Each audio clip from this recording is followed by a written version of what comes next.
survivors. Welcome to D180, the horror podcast taking you on a ride. Of course, I'm AJ. And I'm Janae. Once again, I feel like I just did this, but it's April. Not even just a month. This year is going so fast. Yeah. But y'all know what that means. But if you're new here, we do themes every month in the park. And the theme for this month is Spring on the Remake.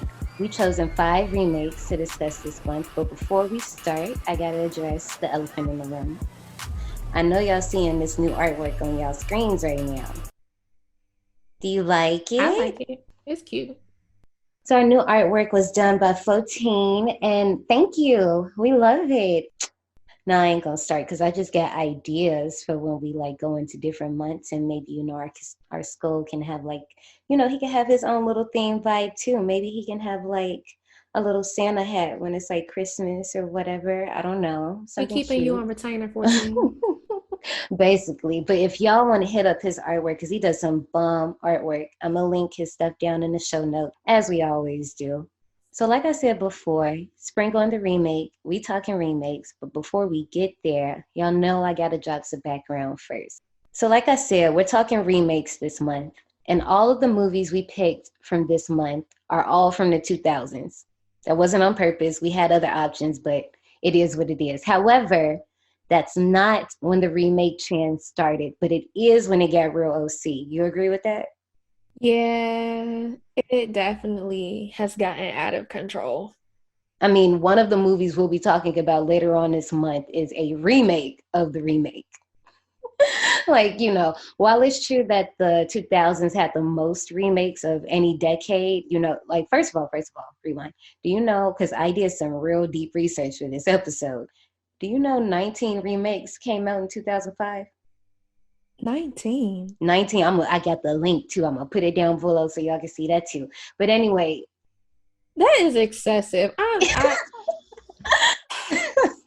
Look, yeah, I had to catch my breath myself because obviously I had this written in my notes, but just saying it out loud, I'm like, oh dang, that really happened. But the industry had been remaking movies long before the OC era. You know what I'm saying? So the earliest one that they traced back was in the late 1800s. Like, I think 1896. And excuse me, we be trying to pronounce these names.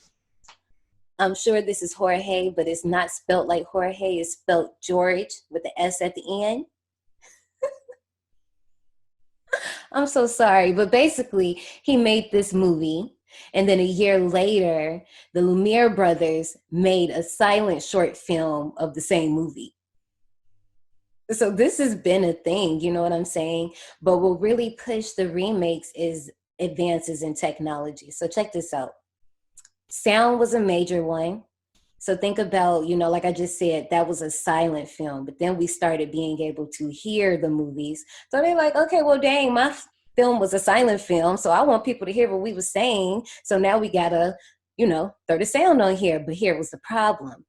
Some of those silent actors, either they had heavy accents and it didn't fit the character that they was playing. And how many times have we seen that? Like somebody's voice doesn't fit their body and it's just weird. Or like the actors, for whatever reason, just couldn't have their voice recorded. So around the 30s, we were starting to see remakes of movies that was coming out in the 20s. Then with special effects, people was able to start to do more, which is what we see like, maybe like in the 90s and 2000s, we're seeing these remakes and they're kind of like upping the gore, just doing other camera tricks with sometimes shitty CGI, but different things like that. But all of these things that just kept coming over time kept giving the industry a reason to remake new films. And then another thing was people was going to see it. People was eating it up. And like everybody says, they're introducing a new generation to these old tales.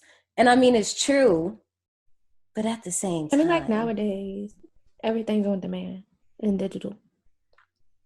So. You know what? I just watched an interview with Robert Englund, and someone was asking him if they brought like A Nightmare on Elm Street back, especially because, Craven's got the estate, so it's popping.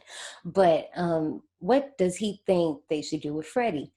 And what he said, he was just like, well, see, the problem is Freddie is too available to people. It was one thing in the 80s because, you know, it was marketing and it was like, you know, toys, books, Freddie's Nightmares, blah, blah, blah, blah, blah, blah, blah. But he was like, you know, now in a digital era, like somebody can just pull Freddie up on YouTube and just watch all these other videos or, you know, on streaming services. And it's not so much of a spectacle anymore, you know. And that makes so much Yeah. sense because it is so accessible. Like even when we were well, half of these movies, like we seen majority, well, okay, not all of them, but we seen some of these movies that we're gonna be talking about this month. But we vividly remember being in theaters watching these movies and having no idea of the original movie. And that's how I kind of feel about like reboots and sequels. Mm-hmm. Like I've gotten to the point now, like even though I'm excited for Scream 5, Mm-hmm. I'm also tired Yeah. of them keep making movies because at some point you just gotta like round it out, end it, let it be. With remakes, reboots, extensions of a franchise, because I'm tired of all of the goddamn Fast and the Furiouses. How many? How many? Until y'all stop going to see it in theaters. Y'all the ones that keep, not saying you, but I'm about to just say, because like, my ass don't be in no seat. no, yeah, no, I'm, you know me, I just be speaking generally. But just like, and I hate to say this, but I'm gonna bring it up just because we got time today, and you know, I don't care. Y'all like riding with us. Just like this whole Lil Nas X and this Sweetie and Quavo, y'all giving us so much life, and that's why it's everywhere. Like if y'all didn't pay Honestly, attention to it, I like didn't even know what was happening with Saweetie and Quavo. This is the first time I'm scrolling through my Facebook right now, and everybody's talking about some video, and I'm like, what are y'all talking about? I be so unplugged. yeah, exactly. And right now, that's all we're gonna say about it. But the point is, you give attention to these things. And same with these remakes. Y'all keep going to see them. Like, for example, so I got two examples for this one. First one, Child's Play, 2019 remake. Everybody had their different reservations for how they felt about the film. Some people was just like, nah, screw this. Some people was like, oh, I might give it a chance. There are some people that was like, oh, this is awesome. And then there's those people like, oh, what's Chucky? Who was this? Like, you know what I'm saying? You got all these different groups of people. Movie came out, it did what it did. I personally liked it. It was a new spin on the story, even though, you know what I'm saying? It's not like his franchise isn't popping right now. But, you know, the remake did what it did and it was fine, but people still felt the way they felt. On the other hand, you have The Invisible Man, a remake. But I But see, I didn't even know that it was a remake. the thing about remakes is how you do the remake. For example, the remake we're talking about today, Evil Dead 2013, it's the way you go about telling the story. Like, are you Yeah. about to sit here? Like, I don't know if have you seen the original Psycho? Honestly, I I have mean, like, not. you know, it's pop culture, so everybody knows it, but have you actually like seen the movie? Maybe a long time ago. But you know, it's a remake to it, but it's literally a word for word, scene for scene remake with We're Vince talking about Vaughn. like the 1960s cycle, right? Yes. And I think this I remake is in the 90s, I want to say late 90s. Low Yeah, key want to say 98. I don't know about the 90s version, but I've seen the Oh, I original. haven't seen that 90s version, but I've seen enough to know that that wasn't it. Sorry, Vince Vaughn. But yes. The point is some remakes, they literally just update the film. Okay, no shade. I said I wasn't going to do this, so I'm going to bring this up. But the 2013 Carrie film, although it brings in new elements to the story, it's still the same story. Because even though Carrie is one of my favorite franchises, or just one that I just have really close to my heart, it is what it is. It's the same story. It's literally the same story each time. And I don't care. But the point is, each version brings something new to the story. All three of those movies, I'm not including the sequel, all three of those movies are different, even though it's the same skeleton story. You get what I'm saying? Yeah. But the 2013 version still, I'm not gonna start because I feel like I'm gonna take that somewhere else. Anyway, y'all know, if y'all know what I'm talking about, y'all know exactly what I'm trying to say. But I'm not gonna start on that movie. The point is, with these remakes, if they're not going to do something new for me, then I'm just like, what's the point? Or like, if you're not going to improve on things, like if you're going to make a movie that has like really, really cool practical effects, like Evil Dead, and you throw like boo-boo CGI on it, which didn't really happen here. It's not too much case here. But I can't really think of a movie right now. One will probably pop in my head later. But yeah, like, I don't want that. Like, why would you do that? Like, why would you? And that's what ruins it for me. The fact that you're making a remake, I could care less about that. But if you're going to do it, like, do it, okay?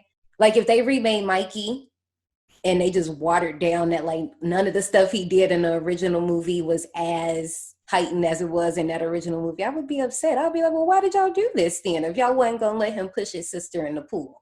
Yeah, like I would be okay if they remade Mikey with the bigger budget. I feel like they could do some things. But see, the thing is, would they do those things, or would they spend that money on dumb stuff? You see what I'm saying? You seen the new It? No. Oh gosh. Okay. And that's only because I think I low-key have a thing about clowns, not 100%. No, it's fine. Oh, you're gonna be pissed. But that ain't till next year anyway. It's fine. Yeah, so I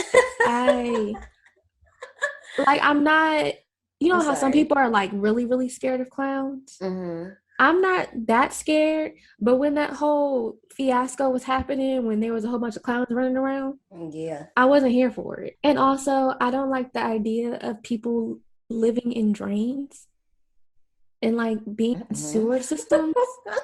So that whole premise too, that yeah, I didn't like the idea of me walking down the street one day and someone can just like come out the drain and like snatch my ass up. Yeah, so I stayed far away from it. Far away.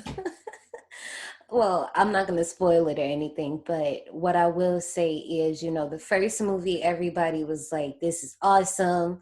Like, it took a risk in remaking the movie. And, the new version, it's not entirely new, but it improves on some things, at least some things out. It does what it needs to do. And then the second version, the second chapter, it was so hyped up. And if the end, everybody was like, okay, well, what they gonna do with this and how this gonna work? And it was what it was. And for some people, it was a yay.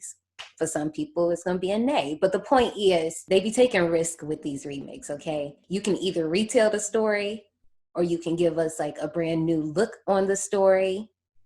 But people just don't be wanting to see they old stuff change. And I mean, it's like a damned if you do, damned if you don't. I mean, if you're gonna ride with it, you will. Yeah. It is what it is. At this point, it's hey, it's your money. Do what you want. Well, speaking of, earlier I mentioned that we're talking about the 2013 Evil Dead remake. I feel like, and I kept this entire time, I've been trying to think, did I see this in theaters?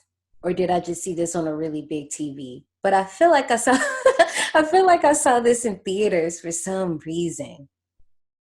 Because I know around that time I was always going to the movies because I worked at the mall in college and it was like the theater was right there. So I was always going. And I feel like I did see this one in the theaters. But I knew of Evil Dead. And of course, like, who doesn't know Bruce Campbell? And his character's name is Ashley, so why wouldn't I know who he is? Like, we're name twins, but I had never seen the movie. Like, I knew all, like, references from, Army of Darkness and blah, blah, blah, blah, blah, but I'd never seen it. Oh, a little, not a warning, but just a little, I guess, what do they call those things? Like a bumper? Like I don't know. You know what I'm trying to say, Johnny? A precursor? When we came up with this theme, we decided that if we hadn't seen the original, we weren't going to watch the original. And the reason we decided to do that was because we're trying to basically just give the point of view of fresh eyes. I'm not sure if that's what I'm trying to say, but well, yeah. For one, I hadn't seen the original Evil Dead. I also didn't know that this was a franchise and that there's a sequel and then another sequel and then the whole TV show on Netflix. Had no clue. So this was all very new to me. You're talking, wait. You're talking about up until now you didn't know this or then? No, up until now. Oh, okay. No, I was talking about then. Like I knew, like I was always aware No, of I what this no was. clue. So when you said But The Evil Dead, okay. when we were watching The Evil Dead, I was like, okay, I don't know what this is, but okay. Oh, so was this your first time seeing it? Yeah. Oh my gosh, Johnny. I did not know that. That's why I said that's why I said I wanted to watch Wow. the original because I didn't know. And you were like, "Well, you don't need to watch the original." And I was like, "Okay." Cause you don't. Because I mean, I get why now because after, of course, I watched this, I read up on everything. So I know why. okay, you don't But okay. I wanted to okay, I know what I'm trying to say. I didn't want us to get on the show and judge and be like, well, in the original, they did this and da da da. I didn't want us to do that. That's exactly what it was. But like John, they said, yes, I just wanted us to just judge this movie on its own merit. If we know, like, okay, obviously, y'all see that we're doing My Bloody Valentine next week. Obviously, you guys know, unless you're new here, we already covered the original movie, but I purposely did that because John A hadn't seen the remake. And I was just like, oh, well, might as well watch it. And now it's also a reason that I put that on the list, but we'll get there when we get there. But it's almost the reverse. I know. Okay.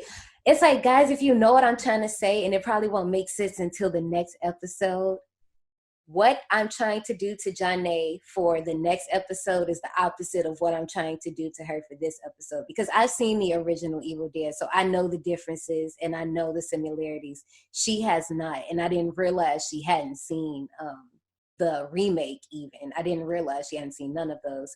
But for My Bloody Valentine, she's seen the original and now she's about to see the remake. And if you've seen the remake, you know what happens, but she doesn't. So don't be putting it in the comments either. yeah. Well, I'm just saying, like, Not I you. I'm want talking her. about whoever's Oh, no, no, listening no. to I knew this you meant. episode. I knew you meant not me, but I'm just saying, like, I'm trying to give her a reverse experience with this movie from what she's going to get next week. But And actually, if we're being honest, this whole month I haven't seen the originals except for Stepfather. I haven't seen either. So mm-hmm. I've seen Stepfather and I've seen House of Wax. No, I haven't. I've not seen the original House of Wax. yeah, I haven't seen the original House of Wax and I haven't seen the original Hills Have Eyes. Yeah, same. So I've seen the first three movies of the month that we're doing, which is Evil Dead 2013, My Bloody Valentine 2009, and Stepfather 2009. I've seen all those originals, but the end of the month, both of us are going to be fresh eyes and it's going to be an experience. But that's the whole point, because I want even people who have seen these franchises and you know the movies in and out, like maybe y'all can hit us up and tell us something that we're not seeing in the movies, or like, you know, give us a different perspective. But the thing is, I just wanted us to vibe out. So I didn't want us to do too much. Like, who was about to sit here and watch 10 movies this month? I would do that, but like for real, who was about to sit here and do that? So I mean, without shoot, further we ado, still in a panoramic. I And mean, we are. I mean, normally, like I said, like, you know, I told you about my letterbox. At this point, I'm up to like almost 60 movies. And the last time I told you, I was like just now hitting 40. So, dang. like I said, I would sit here and watch 10 movies in like a month. Well, more than that in probably less than 2 weeks. But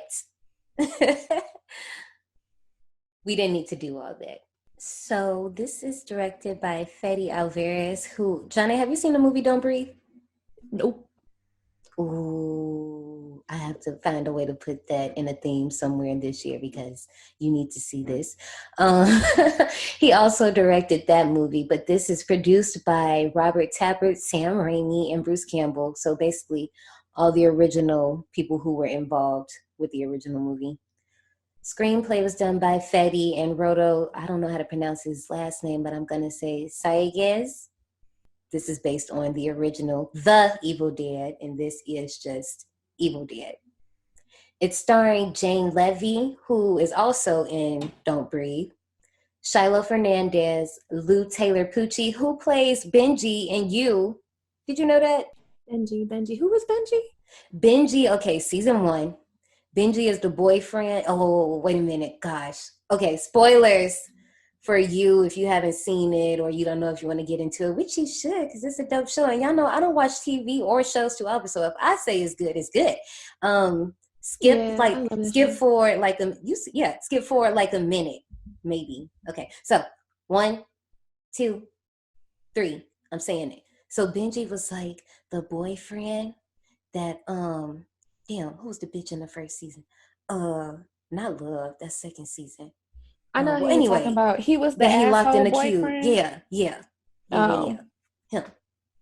oh, okay. Okay, guys, we're done. You come back and walk with us now and not be a weirdo and walk behind us by yourself. Don't you hate that? I'm sorry. To everybody that got an odd friend group, stop letting your friend walk alone in the back, because sometimes that's me. It be me too. That's why I'm like, don't be talking about me, because I be the one right in the back. If it depends, because sometimes like if I'm not feeling some people, some days I'll like trail behind, Mm-hmm. or like like when it's my parents in the park, we be leaving them and make them trail behind. It just depends. They don't get on roller coasters no more even anymore either. Anyway, so that. Well, I'm about to take you on a ride after I finish this cast. And then not Anyway. only that, like I be hating Ooh. it sometimes. I be leaving my friends sometimes because I'm a fast walker.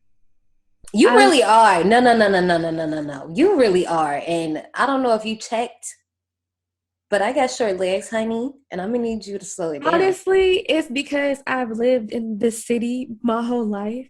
And so it's like I'm used to walking fast because you get off the metro, you gotta get to your job, you gotta do what you need to do. You can't be Cause walking. I'm like, we was lit and you was walking fast. And I'm like, where is she going? Like It's just we gonna it's get there. it's me. I can't physically walk slow. It's we weird. are It's like we why are are we on lollygagging? We vacation. have We is vibing. I'm gonna tell you, you need to slow your ass down right now. And that's just you gonna at least do it for me, cause no.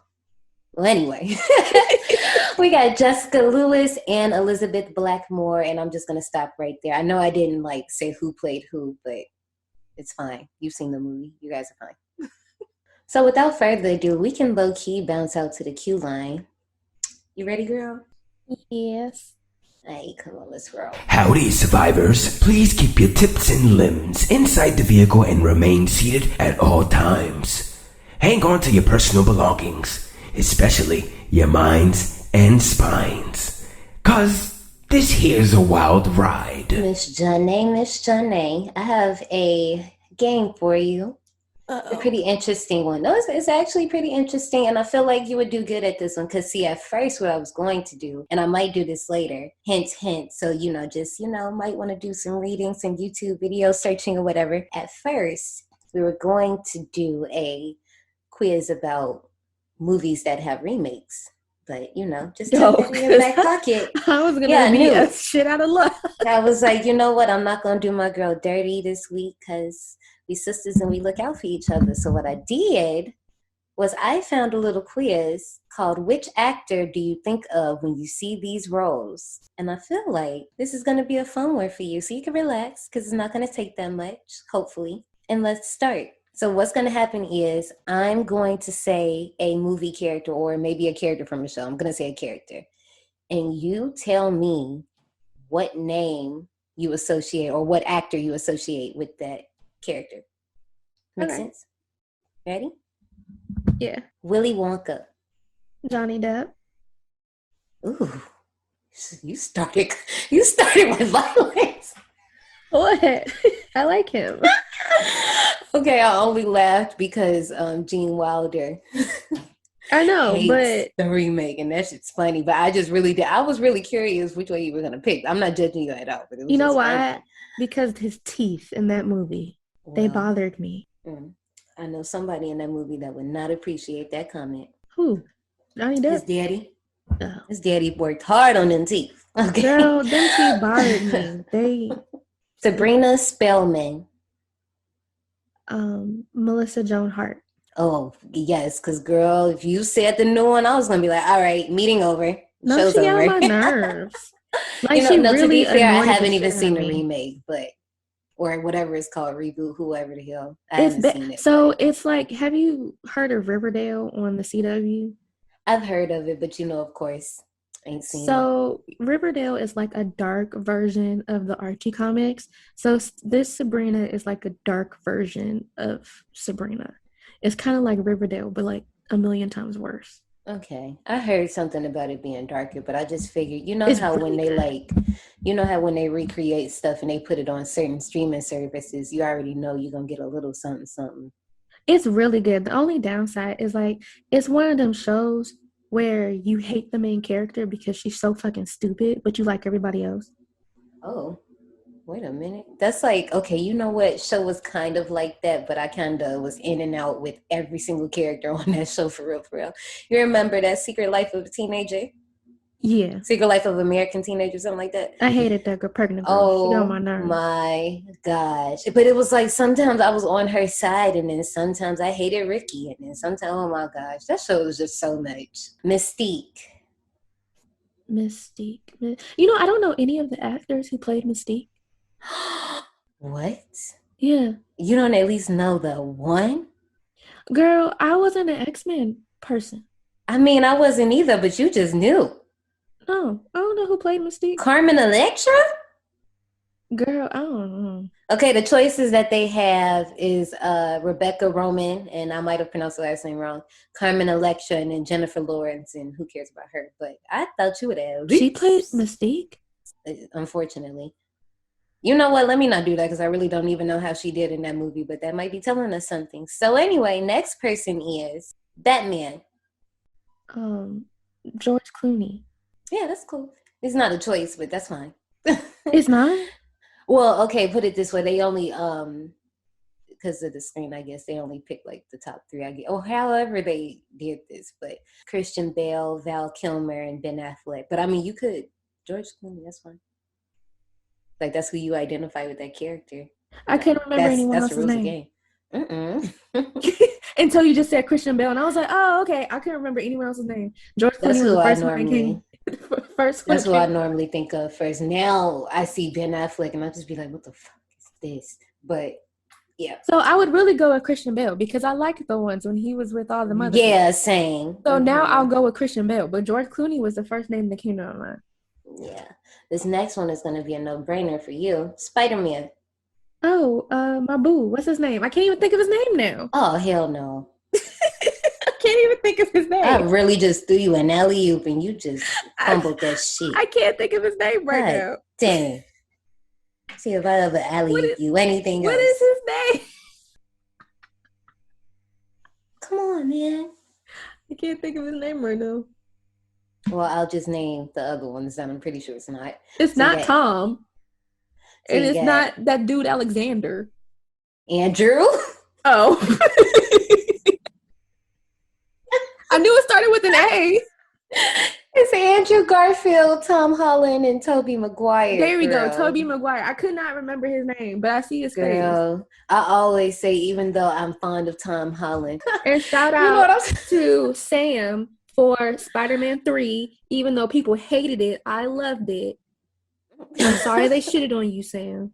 I'm sorry, y'all. I was laughing so hard, but what I was trying to say was I have a soft spot for Tobey Maguire because when we was young, he was with us on the back of the cereal boxes holding us down in the morning. Remember when the Spider-Man movie came out when we was little? It was everywhere. Like, you went everywhere and seen that. I feel like they was putting like some type of toy in the cereal. And I can't remember what it was, but I know I had it though. But anyway. Catwoman. I'm sorry. Oh, they were my really bad. just giving, sorry. I'm sorry. They was really giving Sam shit for Spider-Man 3. They still giving him shit for Spider-Man 3. Still going.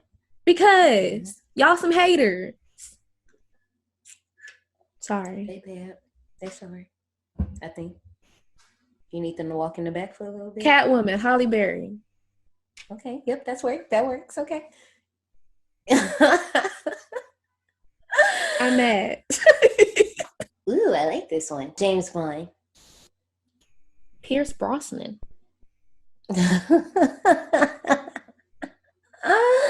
Yes, girl. And then you got Sean Connery and Daniel Craig. No. You don't like Daniel Craig? No. I mean, I watched it, but I had my face scrunched up the whole time. Oh, I know somebody that will fight you. I don't care. I grew up with Pierce. Okay? They wouldn't fight you for real, but they will argue. I'm pretty sure they will. But it's cool. And all my 007 games was Pierce. I feel the same way Oh about my gosh, kids I as I had do one about of Tobey those. I think Maguire. I got one of them games downstairs. So I brought home, I have my Super Nintendo, but I don't know. I have like a whole bunch of random games in this bag, and some of them don't belong to the system at all. And I seen a 007 game, but I haven't even like looked at it twice. I wonder which one is it? And And I wonder is it even for that? I used to whip my mama ass in 007 all the time. Mm-mm, mm-mm, You know, you play it after we beat the game, then we would just play against each other. mm-mm. Cause we used to struggle trying to beat that game. Oh my god, it took us forever to beat it. But once we did, then we started playing against each other, and I would cheat and I would look at her screen to You see where she know was. what Super Nintendo game just gave me the blues, and I'm gonna be done with it, and we're gonna go. We're gonna go to this loading dock or whatever. Did you have the Lion King game on Super Nintendo? I didn't have Super Nintendo. We had PlayStation. Oh, girl, no, you gotta crawl before you can walk. We had the Super Nintendo. Girl, this Lion King game, let me tell you something. Okay, so you're at least familiar with the system. You know what it looks like. Yeah. Okay, so this Lion King game, first of all, it was one level and it was supposed to be and first of all, you can tell how upset I am. And because I never won this freaking game. So it was, I just can't wait to be king. And it would be like Simba, you know how it's the games that go like from left to right and like storyboard, you know, like Super Mario, all that, blah, blah, blah. Yeah. So Simba would like get thrown to the monkeys, and you had to figure out how to get the monkeys to throw you to a certain point in the game. And it was like the blue monkeys threw you one way, and the pink or red, whatever color they were, monkeys threw you the other way. But the thing is, you had to figure out the pattern. So that was hard because one of them motherfuckers would always throw you back down to the ground, and you would have to start all the way fucking over. So then, if you were blessed, like I happened to be one day, and you get to the stampede, baby, just turn it off. Cause no, I don't know nobody that got past that stampede. I don't even know what's after that. What's after that? Does anybody know out there? Like, tell me, because I have not seen those. I don't know. And my feelings are hurt now. All right. Okay. All right, y'all, because when we come back, we're going to be talking about the 2013 Evil Dead.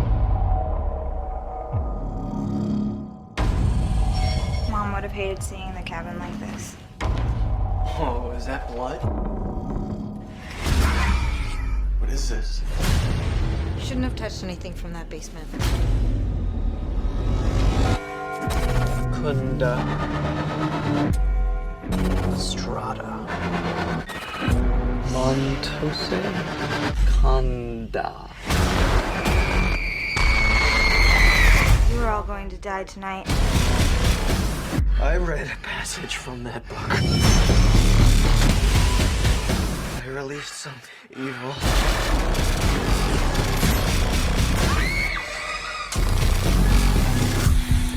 Oh my god! What the fuck did you do that?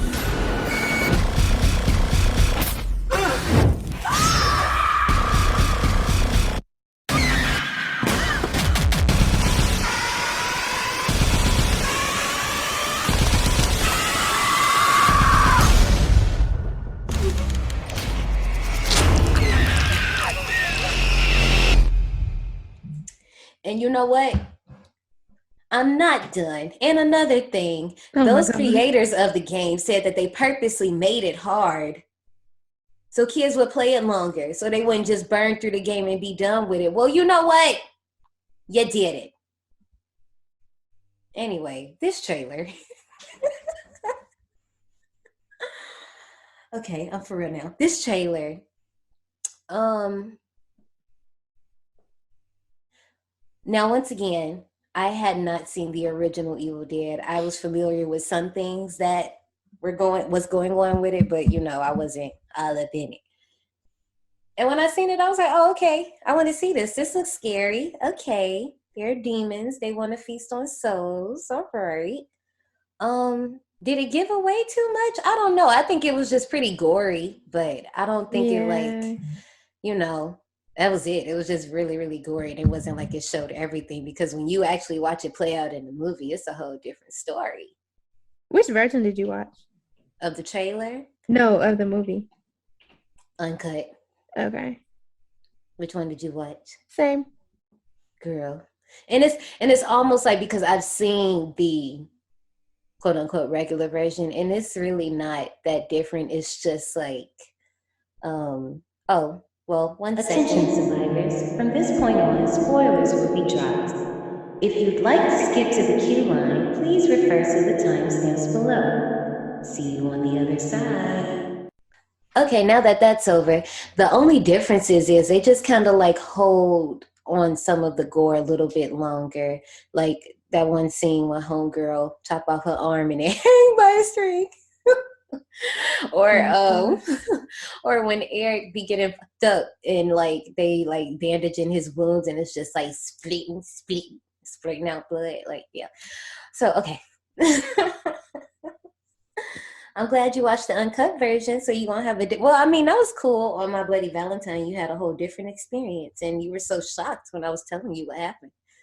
Yeah, I was confused, but actually when I had like, hit up Alexa and I was like, yo, Evil Dead, and I saw that there was 2 versions, I was like, oh, I'll watch uncut. That's cool that it showed you. Yeah, it did. It showed me. Well, because the uncut version, I think, look, I had to pay for the uncut version, but the normal one was on Stars. Mm-hmm. So, and I was like, but I want to see the uncut version. So right. You gotta have my blood. So when we start the movie, I don't know if you noticed, but you just hear flies buzzing. And you're like, okay, what's about to happen here? Oh, and as I said before, because I've seen the original movie and Johnny hasn't, I'm not going to be making too many references back to the original. Some stuff I'm going to point out because it's cool and it's not going to really mean anything to her. But I want her to have the experience of seeing the original as purely as possible, as she can, because it's going to be fine. It's going to be fine. Trust me. If you've seen it, you know exactly what I'm talking about. It's going to be fine. And we're in the woods. It's a young girl. She's wandering around scared, but she's just wandering around. She hides behind a tree and she gets caught up. She has her head covered and she's knocked out. And oh my God, she's basically, knocked out by the butt of a shotgun. Yeah, that was a lot. She wakes up in a basement filled with hanging dead cats. She's tied to a pole. Her head is still covered, and she's just begging to go home. And I'm just like, I remember the first time seeing this, and I really do think I was. Now that I think about it and I'm talking about it more, I really do think I was in the theater because I was just like, dang, this poor girl, what is they about to do to her? And then it's always got to be animals. Like, oh, gosh. So anyway, somebody comes along and they snatch the sack off. Surprisingly, it's her daddy. And I'm like, whoa. Because first of all, you low-key get thrown off seeing him because you look at her, and when we were seeing her in the woods, she's all dirty, and like the dress she has on is like tattered. It's giving very much village chic. And then you see her daddy, and he all white collared down. So I'm like, whoa. You get see you laughing because you get exactly what I'm saying. I'm laughing at the fact that you said village chic. That's why I'm laughing. So, it's a gang of people, they standing around and they're watching, and she's confused because she's like, okay, who's all these people? I was confused as to what happened to some of their faces because I'm like, okay, is this really Hills Have Eyes? It was given that low key. So she reveals, the father reveals that she's responsible for killing her mother and proceeds to carefully pour gasoline on her as she whimpers, eventually begging for her life. And I want y'all to all just hold on to what I just said about this little part right here. So as that happens, this woman is thumbing through a book. And pause real quick. We are fully aware that this is called the Necronomicon. But for this show, we're going to be calling it the Negronomicon. Shout out to Scary Crip Pie. Our friends Lauren Lamel, I love her name, and Jared, we love y'all. But that's what it's going to be called for the rest of the show. It's the Necronomicon. Do not be coming at us on IG or however you can reach us talking about we've been saying it wrong. No, person. We saying it how we want to say it. So anyway, book. Oh my God. That's how they introduce it, and I love it every single time. I'll be ready to hear it. I'll be like, come on, book, come on. What we doing today? What y'all about to tell me today, Scary Crit Pod? So I love y'all. That is my movie though. So she's thumbing, I'm gonna stop being silly. So she's thumbing through the Necronomicon. And first of all, when we looking through this book, this book is, this ain't no Did you kid's see book, the but it's hella commentary photos. in the book? Okay? Chalk the motherfucker. What? You know what? I went this whole show not cussing, and that was my first one. Dang it. It's okay, whatever. What? So she's shouting out incantations, and he strikes a match, and then all of a sudden the switch just flips, okay? Because she goes, "I will rip your soul out, Daddy." And I will rip he's your just soul like, out, Daddy. I'll rip your soul out, you pathetic fuck. I'm like, whoa. I mean, woo. It's like, whoa. So anyway, he continues to set her aflame as the demon inside continues to taunt him, while also, first of all, please tell me, did you hear the demon also, while he was taunting him, comment on how hot he was? He was like, Yes. oh, fuck. I can see, like, for my first time when I seen this cold open, we go into the title card. There you go. And then, oh, wait. Rewind. Sorry, I got excited because I was about to go somewhere real quick. As she's on fire and she's just, burning the fuck up, the dad says his final goodbye, takes that shotgun that she got knocked with earlier, and headshot, tell him close case, knocks her block off, title card, and here we are. When I first seen this, I was like, oh, is this going to be that type of movie? Like, why was she on the pole? Like, what happened to her? Why did she kill her mommy? Why did she do that? Like, Listen, I'm still processing, and I watched this Sunday. Like, I finally gave it a score before I left to go work out earlier. When I say I was mostly speechless throughout the movie. Oh, wow. Yeah, I was interested. mostly speechless. Now, I do have my moments where I got mad and I was cussing at the TV. But I was mostly speechless. But continue. So upside down, we close in on a car driving up to a cabin in the wood. Once the Jeep pulls up, David is greeted by Olivia, and he introduces her to Natalie, his girlfriend. Instantly, I was like, was it a little something going on between Olivia and David? I was getting those vibes, but I wasn't too sure, because when Natalie came out the woodwork, she showed like loosened her grip on that hug a little bit. I was just stuck on why she looked so familiar. Oh, I couldn't place what movie she was in.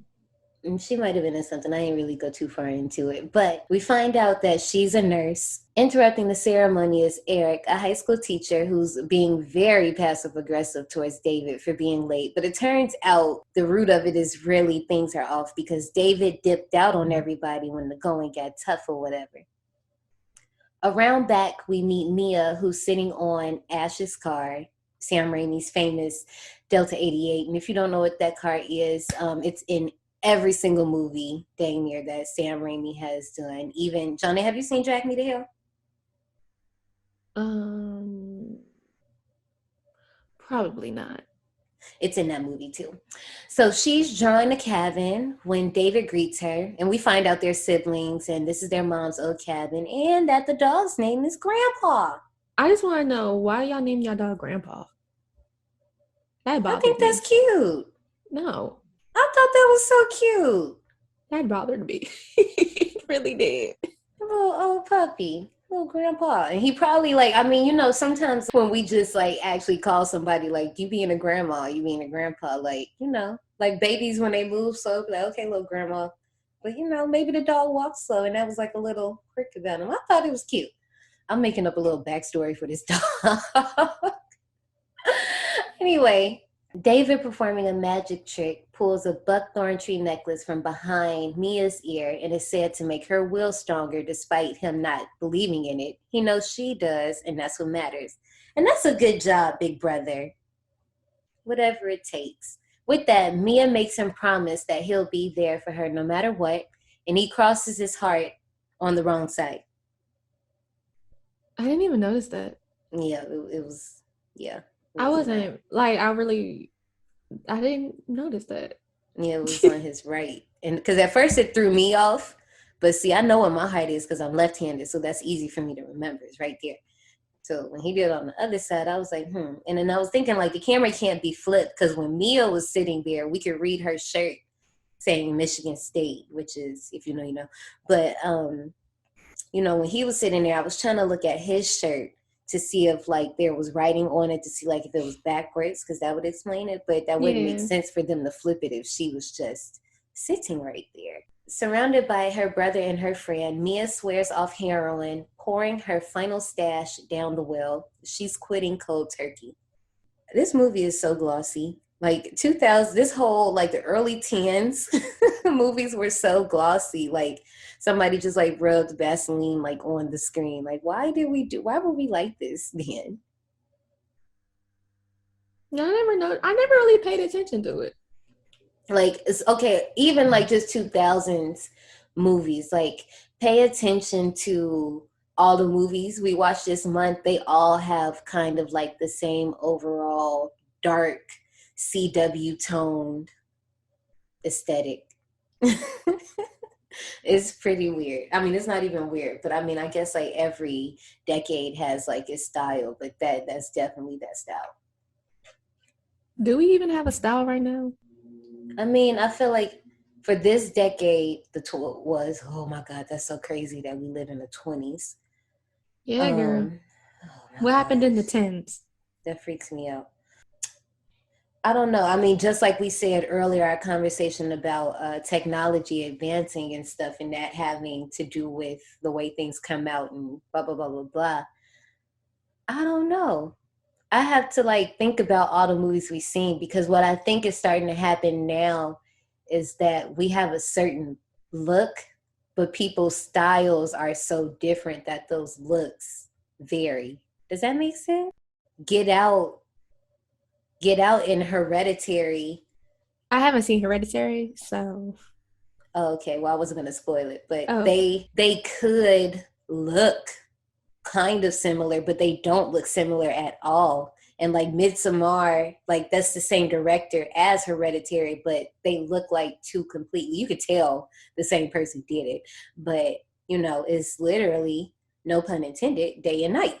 But I don't know, I can't really say. Like Survivors, maybe y'all can help us out. To my list, because everybody keeps talking about it. Girl, it's like, Janae, had I realized at the beginning of this podcast you hadn't seen as many of these horror movies as I thought you had seen, one, I probably would have formatted this differently, but two, I have such sights to show you, my friend. Like we haven't even, with you ain't even scratched a surface yet, and I'm very excited. But we're going to hop back to this. You sound crazy. I mean, we all are, and if you aren't, I don't know what to tell you. You might have to unbuckle that seatbelt, sis. The lock on the cabin is broken, aka hell no, don't go in there. Instantly, Mia smells something and says, Mom would have hated seeing a place like this. David agrees, and I swear, I just knew we was about to get, the first time I watched this, I knew he was about to get a montage, and that didn't happen. So it kind of like, I was like, oh, okay, we're not going to get no cleanup scene of us fixing the cabin? No? All right. So we get Mia walking into her old room, and she starts to look at old pictures and time out, because I'm tired of this. First off, this cabin looks way, way, way, way too old for those pictures of your friends to be looking as current. Like y'all took these like a month ago, and those pictures look torn up as if they've been there for years. Yeah, I was thinking about that too. When she like, I don't on it, like no paper was like turned or anything like that. But at the same time, it wouldn't be like turned because it's not like it'd been like decades because they came as children. Mm-hmm. But see, it's like they make the pictures look like they're old and worn out. But I'm like, at least put some dust on it. I don't but see, not even that. Don't do that. I don't understand why movies just don't take pictures of younger people. Like all you literally had to do was get a group of 4 kids, and not even, first of all, Natalie, was she in the picture? Because I feel like I know at one point she is in a picture, and that didn't make sense at all. Because if this was Eric and Olivia's first time meeting her, and the mom had, I assume, recently died, and y'all just now meet Natalie. Why is her pictures in the cabin? Like, you know me, I be pointing out all that stuff. I didn't see Natalie's picture. I just thought that was So the at the mom. very end, at the very towards the end, and we here, so we jumping around. At the very end, before David has to do what he does, there's a shot of pictures, and it's a picture of Mia, then it's a picture of Eric and Olivia. It's a picture of Eric, Mia, and Olivia, and then at the top, it's a picture of Natalie just by herself. And then it's another picture. And I'm like, well, maybe he came to the why cabin. Natalie? What? But see, if the cabin was that messed up and it was locked away, there is no reason for her to have a picture there. Maybe she started a picture there. Like, I'm just like, but see, my point is, besides that, y'all just can take pictures of younger people. Like, okay, for example, and I be trying not to go on tangents, but I don't care. Y'all like it.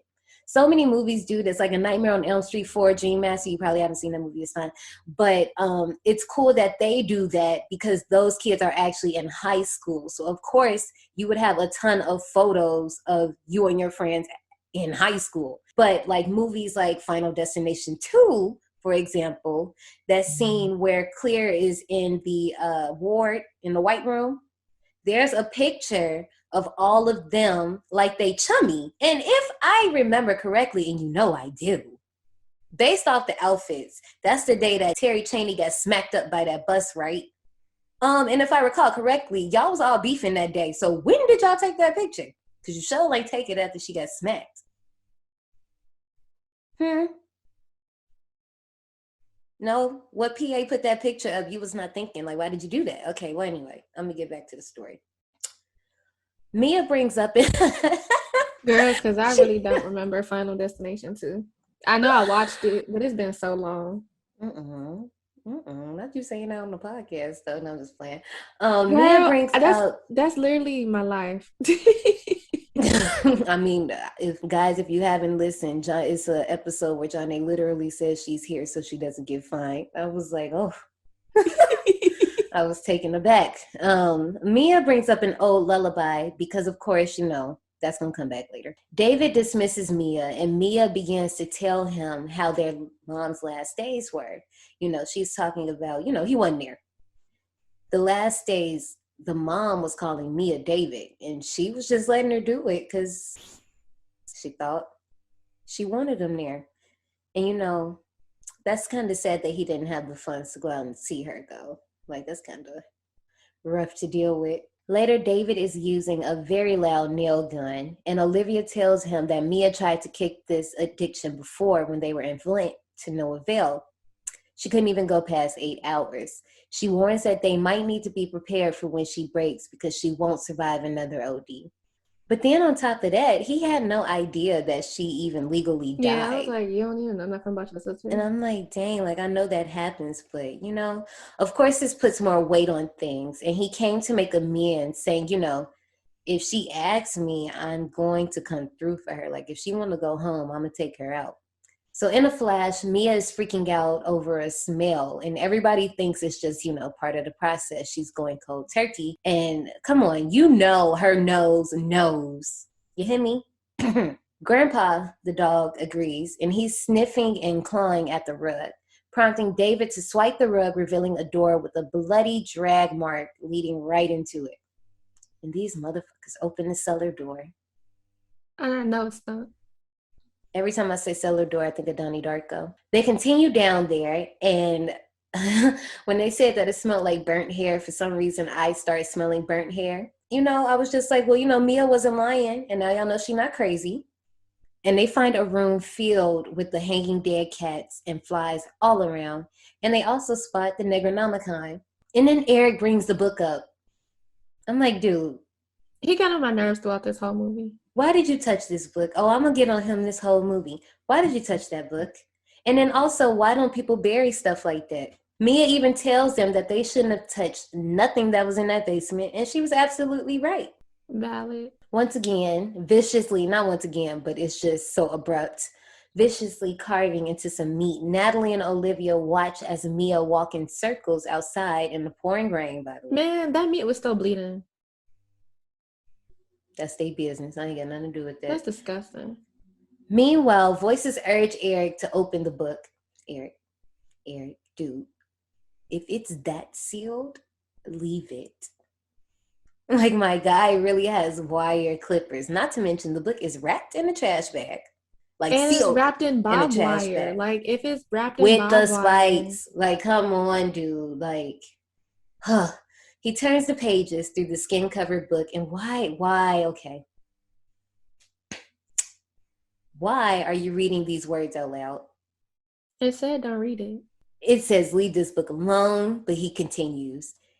It says he's watching with the evil eyeball, he continues. It's saying the craziest stuff. Like, shatter their bones, they deserve it, all kinds of crazy things, and you keep going. Like, I mean, it fits. Literally. He ends up cutting his finger on a page, leaving a drop of blood on the book. Okay, you probably haven't seen this movie either, but it's a part of the book that says, don't say it, don't write it, don't hear it. And I started dying because if any of you out there have ever seen The Bye-Bye Man, you already know what I was thinking in my head. And that movie is a ride. So he takes another piece of the paper and shades over it. And he kind of reveals a phrase. So once again, when you read to yourself, you're in your head, right? Yeah. Now, I'm not going to stunt. Sometimes I'll mouth words, but I'm not just blatantly talking like I'm talking right now. This man reads it. And now, it depends. If I'm reading an email, like if I'm writing an email to go out to my coworkers, I'll read it aloud to make sure it makes sense. But for the most part, I read in my head. I want to argue that that's different. You reading for clarity. He was reading for curiosity that got all them cats killed. Literally. Yeah, he got them. No pun intended to the ones in the basement. Because as soon as he speaks that first word, something swiftly starts coming through the forest. And as he finishes it, it hits Mia, causing her to vomit the nastiest yellow shit I've ever seen. Poor child is pleading to God. And she just sees a shadow of a girl in the forest calling her name. And I'm just like, damn, shit, bitch, it's over. She went out. She knew. See, she was smart. She knew. She told Olivia and everybody else, she was like, I will do this, but I got to do this somewhere else. We can't be here. And them standing on their word, they don't give in. Even David, despite what he said earlier, doesn't accept. And Mia tries to, I kind of low-key felt like she was trying to guilt trip him because I feel like that's kind of like how that whole scenario would go. You know what I mean? Of course. Yeah, I wasn't trying to be too blatant with it, but it is what it is.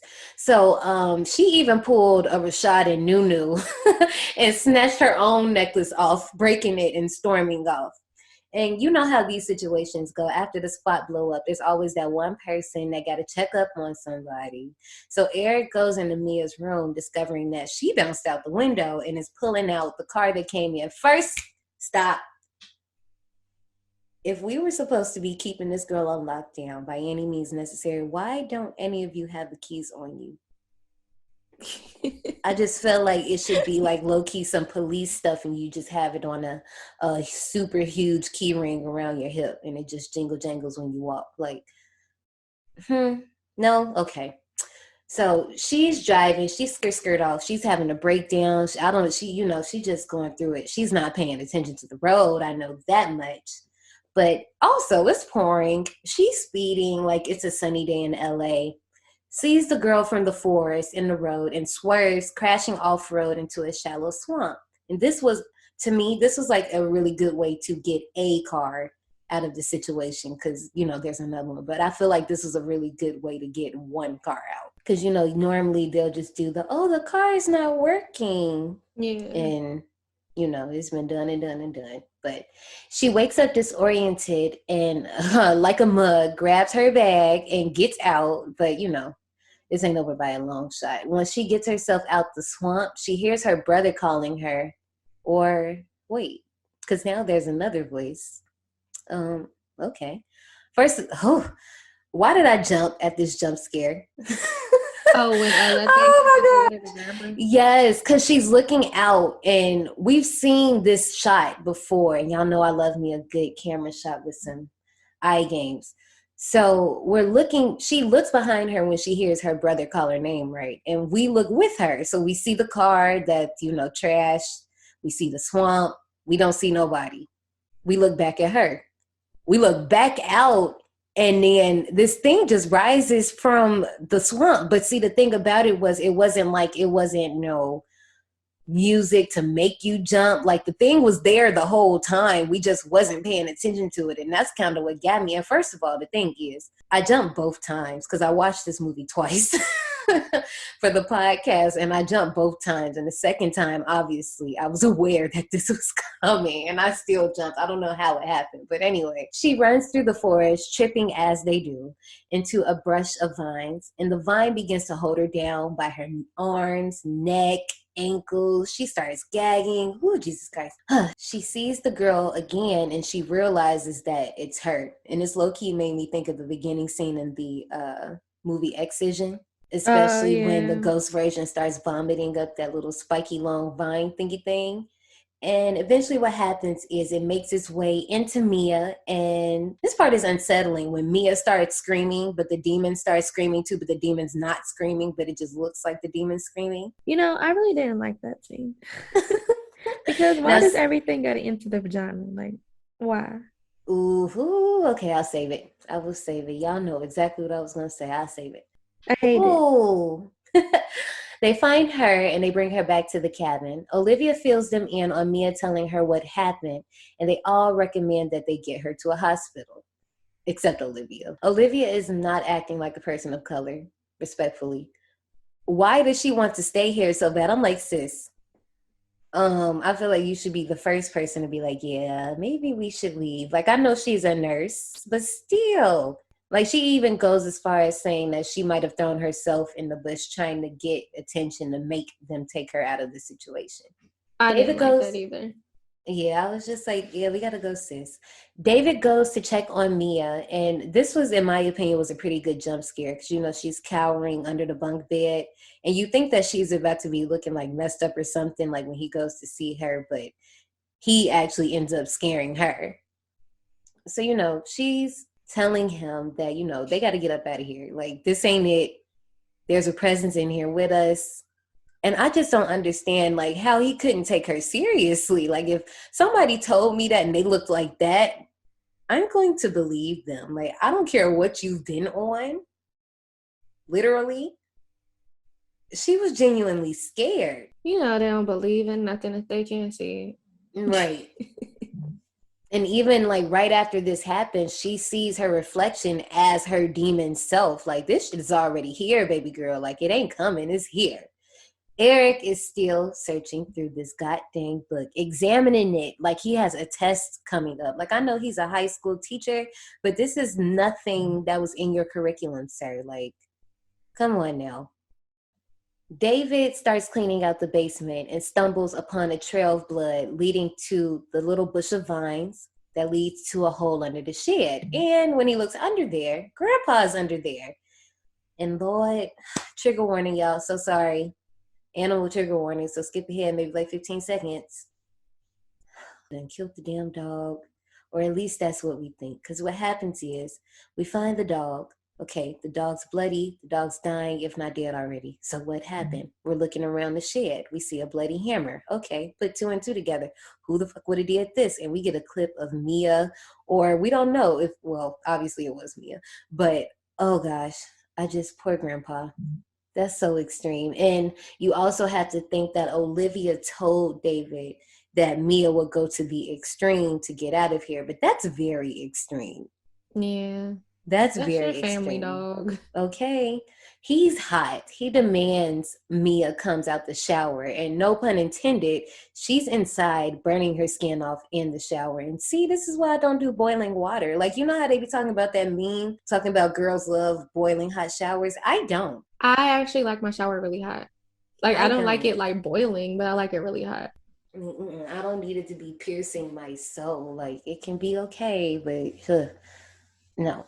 That's the last straw. David drives her out as she convulses and vomits on the passenger side, while Eric notes the book saying that this is going to happen. So I kind of glossed over it. But when they found her in the shower, her skin is like, she got 2nd and 3rd degree burns. It's like she was really standing there torching her skin with the water. Yeah, like it got so hot. Mind you, this is like an old cabin, and there's like a heater type thing on the wall. It got so hot that the heater caught on fire. Like it was. So when he tries to drive her off, they find out that the roads are actually flooded. And see, that's why y'all should have went the first time when all this stuff was happening instead of waiting around. And when he looks back at his sister, and she's just like passed out in the seat, but then we look closer at her and she actually starts smiling. I said, oh, hell no, that demon knew. That's the demon. That's not even her anymore. Yeah, It's the eyes game was time. open the whole time. The crew tries to wrap their heads around this, and Natalie, the one actually making sense in the situation, says that they need to get up out of here. This ain't cool, this ain't it. David tries to play peacemaker, and Eric points out everything is fucked, even though this is all his fault. Mia then dragged herself out this room, and she's armed with a shotgun, and she aims towards David, shoots it, and grazes him as the force that we saw earlier rushes in, and everything just goes batshit crazy for 2 seconds, and everything stops.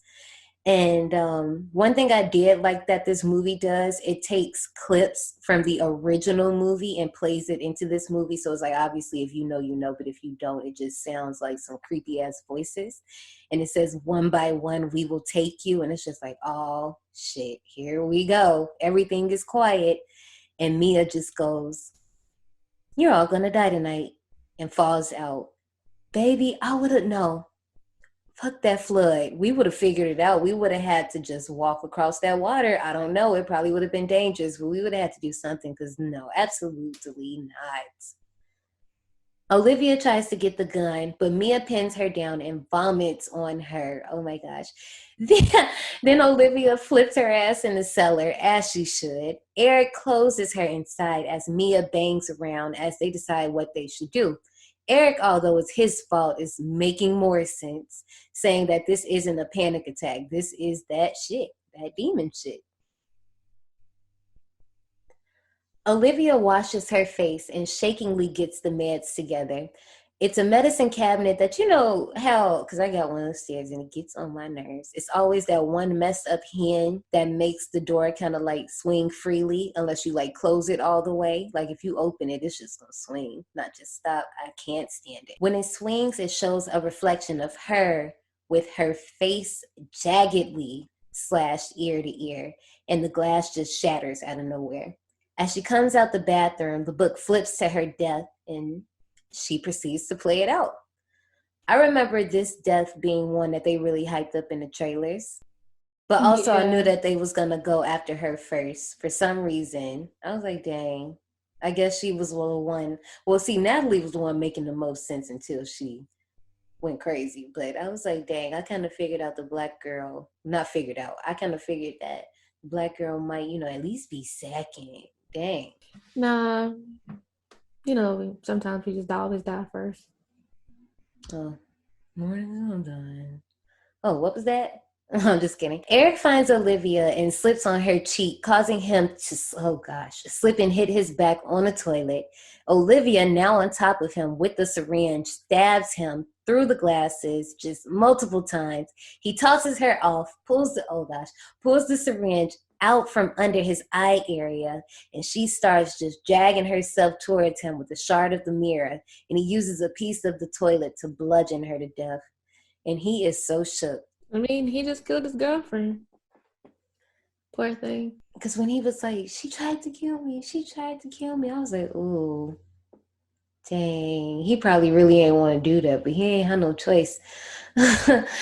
So now they're off aiding Eric's wounds with duct tape, mind you.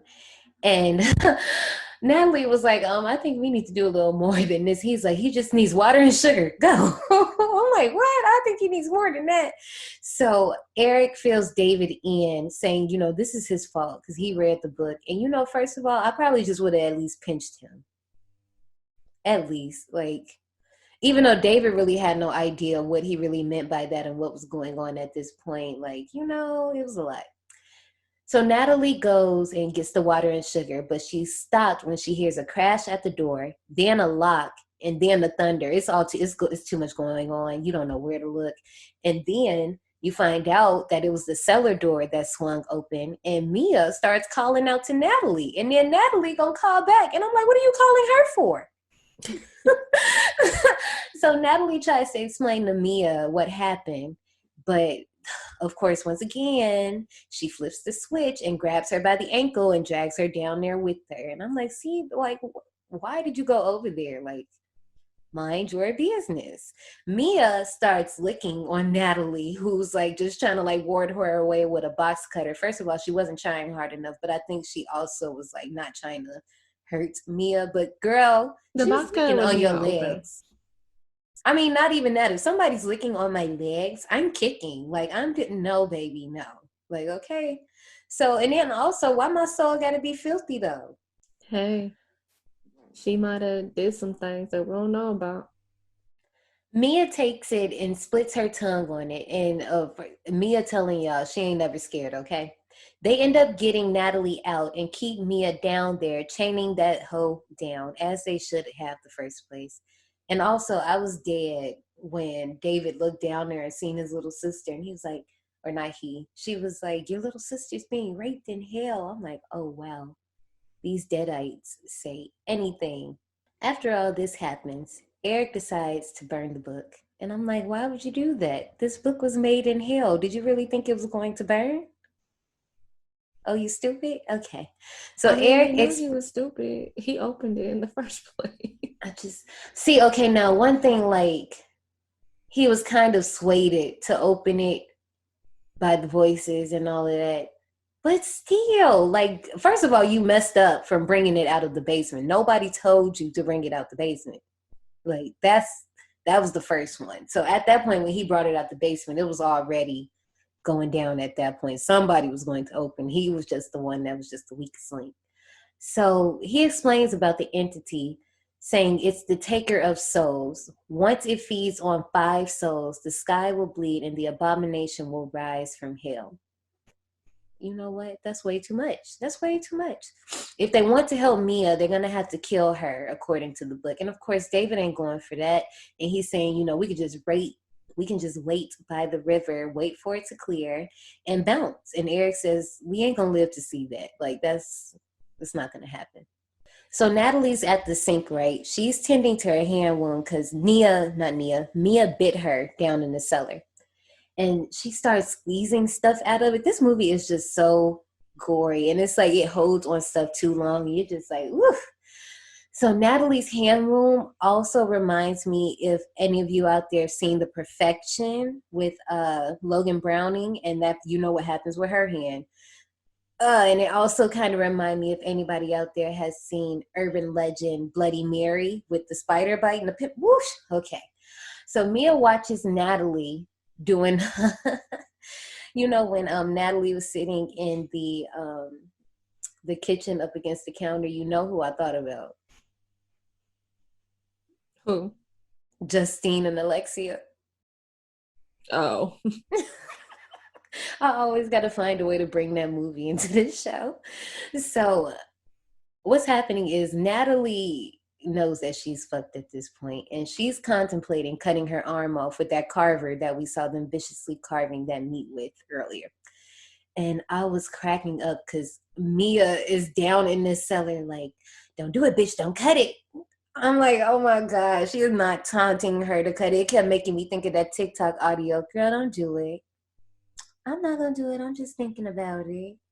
Oh my gosh. And we actually watched her sit there and cut her arm off. It's not like it cuts and then it comes back and it's an obvious prosthetic. I mean, her arm was a prosthetic, but it goes right in for it. And of course, once she's almost done, the power blows.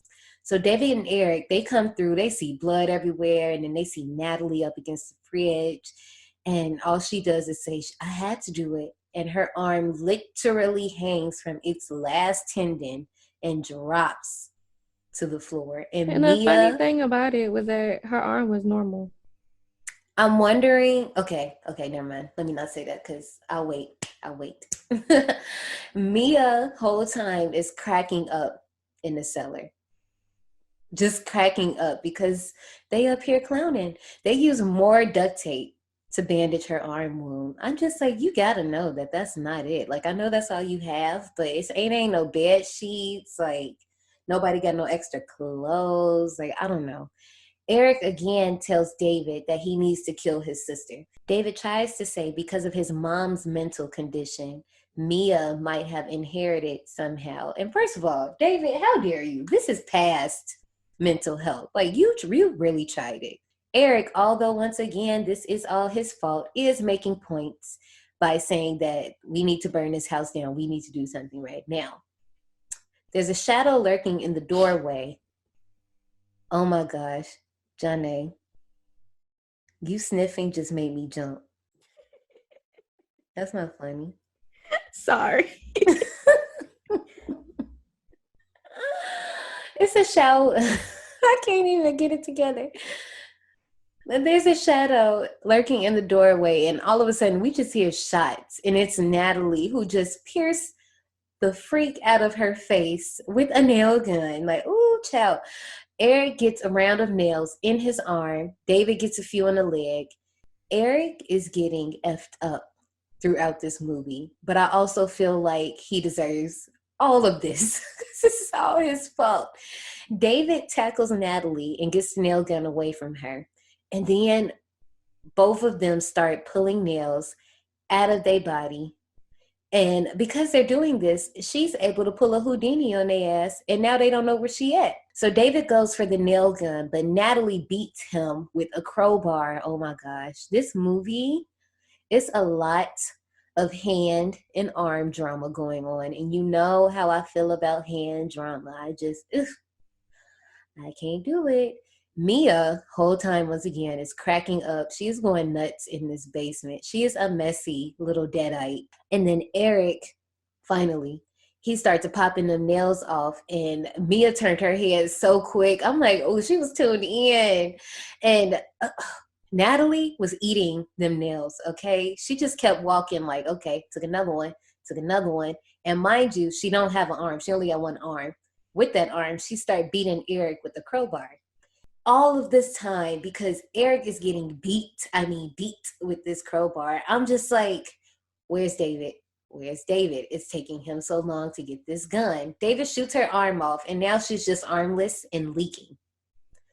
So the Deadite has this little game that it likes to play. So remember earlier when the girl was on the pole and she was confused and asking her dad what was going on, what's happening? Yeah. I think one of the games is that I think for a reason, just stay with me, the Deadite puppeteers kind of like being in the sunken place. Like, so he let the teenager be for a few seconds before, kind of like hid and let the teenager, like, you know, say what she had to say, but then pop back out once it got set on fire. And so what I'm saying with Natalie is the Deadite literally, you know, goes dormant for a second, and Natalie comes back. My face hurts. What happens? Why does my face hurt? You know, she confused as hell. She don't know what just happened. Eric is over in this corner, slumped, laughing that turns into a cry, and it's just so much going on here. Derek, you know what? At this point, we might as well just call him Derek, David and Eric. David carries Eric outside and promises to follow through with burning the house down until Mia starts singing that sad song. And I'm like, dude, why you let her get in your head like that? Like, burn it down, follow through. So when he does it, a tree sets fire outside as David heads out into the shed and pulls together, you know, I guess it was like a homemade defibrillator, I don't know, and digs a shallow grave. I still think he should have burnt it down. I don't care. I did too.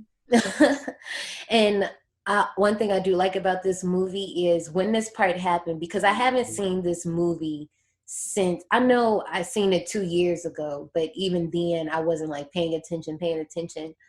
But since I was this time and this part happened, I'm like, dang, they came to this conclusion kind of early, but then you realize that you still got a little ways to go, you know? He comes back in, opens up the cellar. I'm like, why would you open the cellar? goes down the cellar. Why would you go down the cellar? Using his flashlight, he's looking around, and I like this little cool scene where he flashes the light and we see the box cutter, and then he comes right back and then it's gone. It literally was like a 2-second little look away, but it was really smooth. So he gets shook by a loud crash and then gets snuck later by Mia with that same box cutter. See, I told you should have burned it down. You wouldn't have to go through all this. Also, I feel like this was the start of like that shaky CGI thing. Like an extreme example, and I know you, dang, you just told me you ain't seen this movie, but you had to have seen the previews. Like Pennywise, when he be doing that little hit. Okay. In The Dark and the Wicked, in the shower scene when the dad was standing there, and then his head starts doing that crazy little shake thing. Yeah. So I feel like this was the beginning of that, because Mia does that, but to be very honest, it's not as distracting as it's gotten now. It was also, like a little twitch. Yeah. Also, like she was supposed to be in Thriller, but she didn't make the cut. Yeah, because Eric does that later. You notice that too? Like when Eric walked towards David, like a little bit, we about to get to this part. Oh gosh, okay, we get there. Thank God, Eric, speaking of, comes through smacking Mia with the crowbar, but he got stabbed in the process, and now he finally dies. And okay, before that happened, David injects Mia with the little serum. But, they say their little goodbyes or whatever, him and Eric. Why did he put Eric down in the water like that? Like, you did not have to do him like that. You could have just sat him up. I mean, we know what's about to happen, but I mean, I don't think David seen that, so he probably didn't know that he was about to turn. But I don't want to swell up and bloat. Like, dang. So anyway, David goes outside. First of all, I'm like, why did you put this dress on this girl? He dresses her up and starts to dig her, bury her in the grave. And another scare, this movie does scares pretty well. Like, this was definitely jump scare era of horror, but the jump scares in this movie, like, they don't bother me like other ones do. So this one that I'm talking about in particular is when he's burying her. She got the little plastic bag on her head, and he's going back and forth, and he goes, we see her, he goes away, and he comes back and her eyes are open, and she starts taunting him. And I'm like, dude, you better not fall for this stuff. You better bury her. She's talking about, why do you hate me, David? I'm like, no, let her go. He pushes through, he says his piece, and as her heartbeat slows down, the fire finally goes out, signaling that it's up. And he digs her out to revive her. She is alive, and they hug it out, and they set out to leave. And why does nobody keep the keys on their person? He shouldn't have had to walk back in the cabin for the keys. They should have just got My whole thing was, left. If you were planning on burning the cabin down, why didn't you even have the keys in the first place if you were planning on burning the cabin down? That didn't make sense. Yes, because exactly, like I said earlier, why do you just not have your keys on your body? And because of this, and not even because of this, and this is what I was talking about. He starts looking at pictures on the wall, and that's when the camera moves and we see a shadow, and we're like, wait a minute, that's not his shadow. And it's Eric, who just turned into a deadite and stabbed him in the neck with the wire cutters. I was like, see, should have burned it down. Deadite Eric looks terrifying. And this was definitely nearing the scene when he was doing that little thriller twitch. Once Mia comes inside, David gets them out, but what he does is he like fakes her a little bit and locks himself in, because he knows at this point that he's going to turn. Did your version have like the deleted scenes in it? I don't know what would be deleted or what wouldn't, honestly. As I just said, he faked her out and locked himself inside. Now, some people, you probably like, okay, well, why he do that? So like I was saying was, he got hit by Eric. So, he knew he was going to turn. And what happens is when he locks the door and he's sitting up against the door on the inside and he shoots at the gas tank and the house blows up, we stay in there for a little bit and we see him start to turn into a deadite. Yeah, I saw that. Yeah, okay. So Mia pulls Mia pulls a left eye. She's just like in a trance looking at these flames. And she ends up finding her necklace that David gave her. And this is the only thing I'll say that's from the original movie. When she finds the necklace, it's in the shape of a skull. And that's when I thought about it. I said, oh, that's blood coming from the sky. 5 souls. But okay. also, Sky's bleeding. The continuity of it was the fact that didn't she snatch it off? It was broken. So how's she gonna put it back on? Okay. I know you have that question, but I cannot answer that right now, so you're just gonna have to wait. But just trust me. I mean, you're not gonna find out that answer today, so don't hold your breath, but you just have to wait. So the abomination arises from hell, grabbing Mia's hand as she scurries away to the car. But of course, she's trembling. She can't get it together in enough time to skirt off. And she's snatched out of the car, but crawls into that little hole where we found Grandpa and gets into the shed. And she tries to get a little moment to herself. She looks at the machete and then looks at the chainsaw, grabs the chainsaw. But see, no, grab both. I'm not leaving. If there's a killer or something chasing me, I'm not leaving no options, okay? Like, I don't know how I'm going to equip myself to use both, but I'm not leaving no options. At least throw it somewhere where they can't get it. I don't know. But, you know, also on top of that, she was a deadite for like half the movie, so she wasn't aware of what was going on anyway, so she probably really didn't know the severity of the situation. But still, she's trying to get the chainsaw to start, and she has to put fuel in it. And like I said, she's trembling, and she wastes so much fuel, but I know she's scared. And all of a sudden, here comes the deadite. Come here, bitch. I said, ooh, I didn't know I was watching a Nightmare on Elm Street movie, but I like it. Mia backs herself into a corner, continuing to start the chainsaw, but is shook when her knee gets sliced and you see it rub and everything. She's going through so much in this dang movie, poor thing. She ends up knocking a hole in the wall, barely escaping the machete. She gets under the car with the chainsaw, finally getting it to work. Whole time, it's still pouring raining outside, and the abomination is nearing. She slices its leg, and come on, I love a smart bitch. You know I love a smart bitch. She crawls from under the car, but the abomination, freaking out, pushes the car over and traps her left hand under the car. Oh my God, poor thing.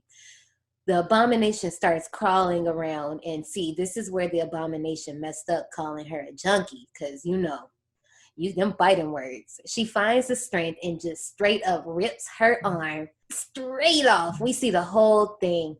The only reason she does this is because she can't reach the chainsaw. So she just bosses up and just takes one for the team. And it's the left one too, and it's spouting blood. I'm just like, ooh, and it's raining, so you don't even know which blood is which. It's just so much going on. She arms herself with the chainsaw as the deadite. She arms herself with the chainsaw as the abomination nears her. I will feast on your soul. Feast on this, MFer. And just takes that chainsaw down the throat, saws the abomination in half, and it's glorious. 70,000 gallons of blood used in this movie, and 50,000 was on this scene.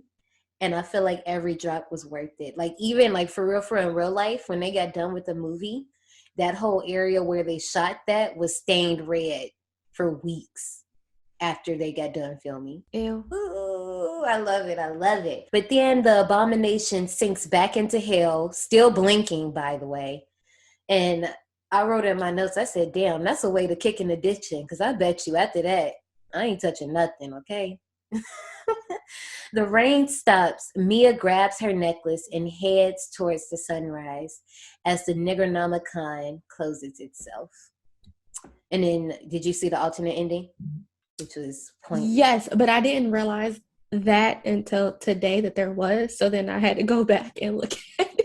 Yeah, it's really pointless, guys. So basically what happens is Mia, she's scooting along the road. She passes out dead in the middle of the road. A guy stops, offers her some help, takes her to the hospital. She's in the back seat. She's asleep. They zoom in on her eyes, and her eyes open, but they're regular. Yeah, I didn't get the point of that. Yeah, I was just like, okay, like, did she Have you seen the movie The Descent? It sounds familiar, but probably not. Okay, it's something similar to that, but it's the reason that they did that like that. But I was just like, okay. And then at the very, very end, if you sat through the credits of the movie, Bruce Campbell as Ash makes an appearance, just giving his groovy with a little head tilting. That's our movie. Here are my thoughts on the movie. And like I said, I can't give too much because I've seen the original Johnny as 9 yet.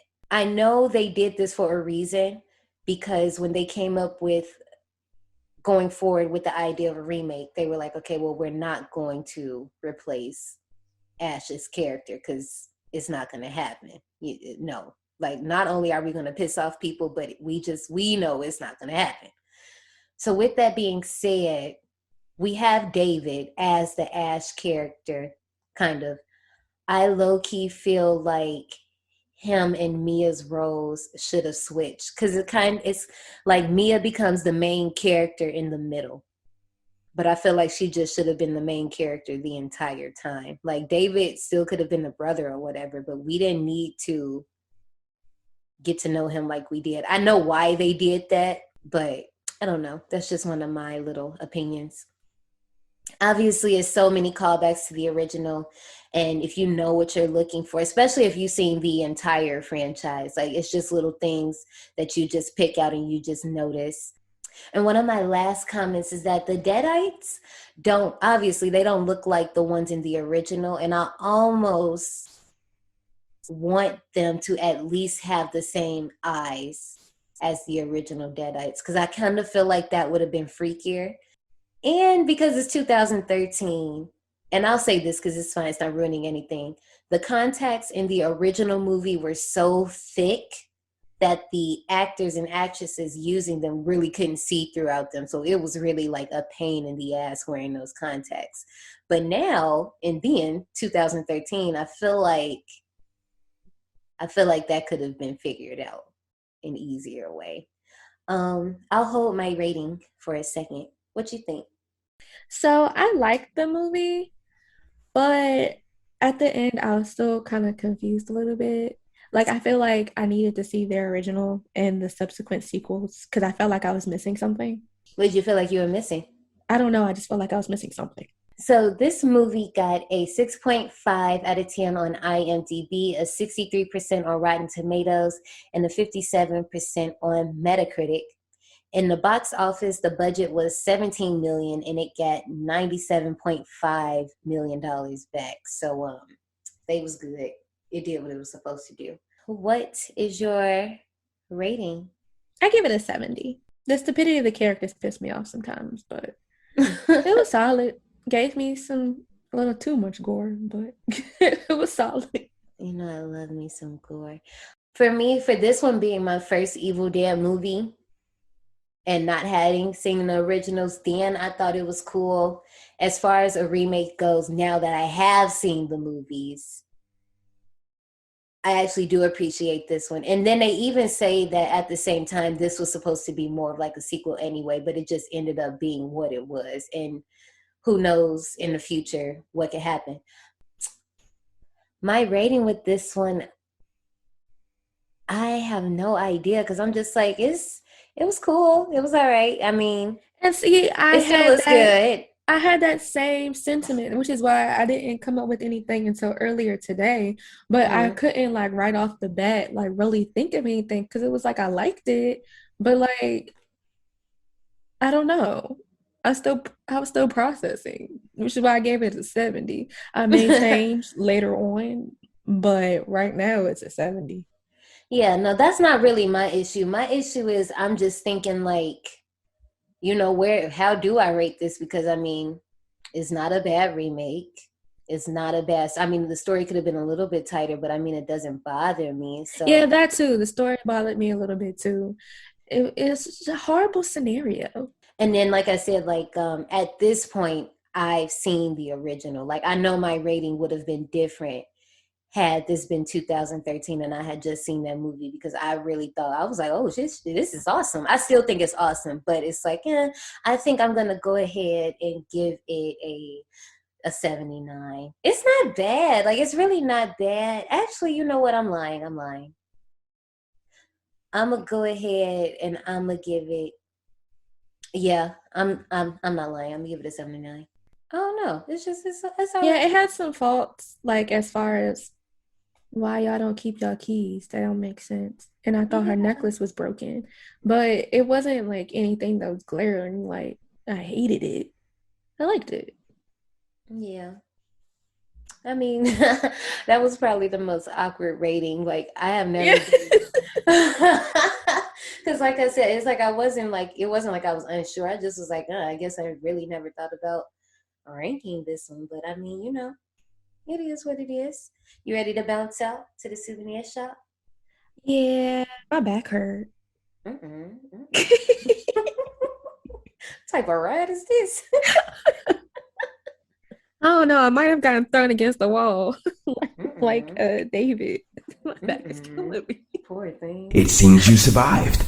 Well, before you go, join us in the souvenir shop. Okay, guys. So for the souvenir shop, normally we do a cover art, blah, blah, blah. This time we have like a lot of other things that we want to talk about. So as always, go visit our IG. The day the show drops on Friday, we always drop any type of cool posters and artwork that we find. So you'll see it there. So what I have for the souvenir shop instead is a little reading. It's a little excerpt. It's a scholarly article. I'll link it down below, but what it's called is Recycled Fear, the Contemporary Horror Remake as American Cinema Industry Standard.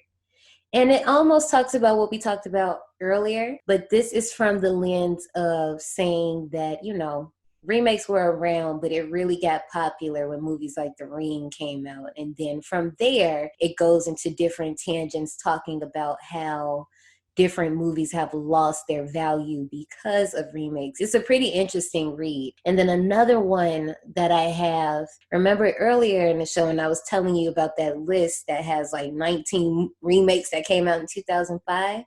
So I have this website, and basically what it is this database that you can type in any movie and it'll tell you how many remakes it has, if any. Johnny, what do you have? Well, before I tell what I have, I just want to say that I really like The Ring and The Grudge.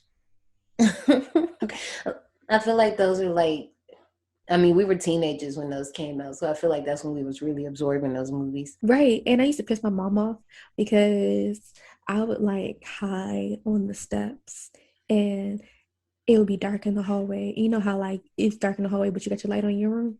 Mm-hmm. So I'd be hiding on the steps and I'm like, she's like, Johnny, stop it! I used to torture my mother. My childhood was fun. But so for my souvenirs that I found, when I was doing research on the actual Evil Dead franchise, an article was posted today letting everyone know who loves the franchise that this month, there's going to be an Evil Dead 2 watch party with Bruce Campbell that includes live commentary, and they are now on sale. I thought that was interesting. So that's basically it, survivors. I got a few announcements for y'all as usual. May theme teas don't have a title, but it's found footage, so get those submissions into destination180podcast@gmail.com. We might just go ahead and give you the generals of the themes for the rest of the year, so you guys can just go submit crazy. But also don't forget to leave us a review wherever you listen to your podcast. We like 5 stars, but if you want to be honest, you can be honest. But we still got a perfect 5-star score on Apple. So like I said, don't go fucking that up for us. Next week we're gonna be talking about My Bloody Valentine, and I can't wait. You got any expectations? No, I'm just excited to see Mondo. That's all she know, y'all. I feel like you have so many at this point. I do, and it's all from my favorite shows like Supernatural, Criminal Minds. She about to start daydreaming. All right, y'all. Peace out. Bye, y'all.